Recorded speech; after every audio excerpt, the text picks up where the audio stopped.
अस्सलाम वालेकुम नाज़रीन, आप देख रहे हैं KN92 न्यूज़। मैं हूँ आरज़ू खान। आइए शामिल करते हैं कुछ रायते हुए खबरें। कराची से अपडेट करेंगे। पुलिस के दबंग ऑफिसर मुख्तार पीवर की SHO डिक्सन का चार्ज संभालने के बाद जराइम पेश शनाख्ती के खिलाफ ताबड़तोड़ कार्रवाइयां जारी। इलाके में सदरात से वारदातें करने वाला डकैत ग्रुप का अहम कारिंदा शहजाद और शेखू गिरफ्तार। असलहा बरामद। मुलजिम शहजाद और शेखू आदि डकैत है। मुलजिम के खिलाफ FIR नंबर 252/23 दर्ज करके शोबा तफ्तीश के हवाले कर दिया।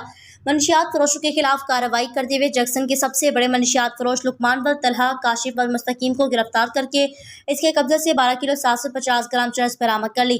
मुलजिम का साथी निहाल खान वल्द इस्लाम फरार हो गया, जिसकी गिरफ्तारी के लिए छापे मारे जा रहे हैं। मुलजिमान बैन सूबाई मनशियात फरोश नेटवर्क से ताल्लुक रखते हैं। इनकी मजीद साथियों की गिरफ्तारी मतवक्का। एडिशनल IG कराची साहब की खसूसी हदायत पर SSP कमयाड़ी की सरपरस्ती में जराइम पेश शनाख्ती के खिलाफ जीरो टॉलरेंस पॉलिसी है। किसी भी जराइम पेश शनाख्ती को किसी सूरत में बख्शा नहीं जाएगा।